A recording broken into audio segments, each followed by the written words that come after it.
রবিন, আর তো ঘণ্টাখানেকের মধ্যেই এই মাঠে পৌঁছাবেন তারেক রহমান।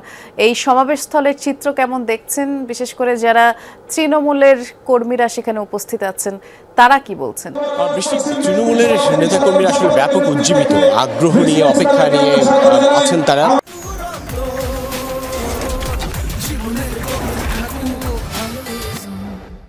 তারেক রহমানের বক্তব্য শুনেন এবং এক নজর দেখারও বটে, কেননা বিএনপি চেয়ারম্যান তারেক রহমান দীর্ঘ 2 দশকের বেশি সময় পরেই রাজশাহী অঞ্চলে এলেন এবং এই মানুষটিকে নির্বাসিত জীবন শেষে নতুন পরিবর্তিত পরিস্থিতিতে তার নেতৃত্বে দল যখন এগিয়ে যাচ্ছে তখন সেই নেতার বক্তব্য শোনা কিংবা তার কারিশমা দেখার অপেক্ষায় রয়েছে এই সর্বস্তরের সাধারণ এবং তৃণমূলের নেতাকর্মীরা।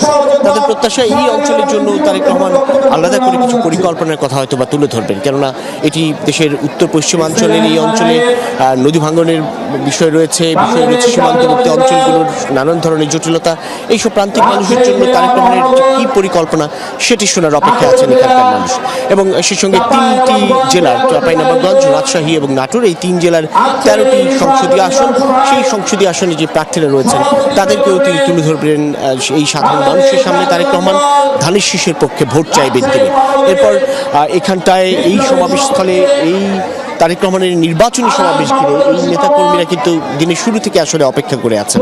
এখনও ভিড় বাড়ছে এবং বিচ্ছিন্নভাবে বিক্ষিপ্তভাবে আশপাশের এলাকায়ও ছড়িয়ে আছেন, কেননা তারেক রহমান সমাবেশস্থলে আসতে আসতে হয়তো বা দুপুর 2টা বাজতে পারে, কেননা তিনি 12:30 নাগাদ রাজশাহীতে অবতরণের পর হযরত শাহ মখদুম রহমতুল্লাহর মাজার জিয়ারত করে এই সমাবেশস্থলে আসবেন।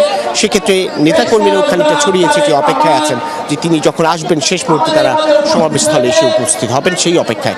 এবং এখানকার সমাবেশ শেষেই নওগাঁর পর বগুড়া আলতাফুন্নেসা খেলার মাঠে তার সমাবেশ, যে বগুড়া তার পিতৃভূমি, সেখানকার মানুষ আসলে সাদরে অপেক্ষায় আছেন বিএনপি চেয়ারম্যান তারেক রহমান কখন আসবেন তাদের শহরে সেটির জন্য এবং তার সমাবেশে বক্তব্য শোনার জন্য।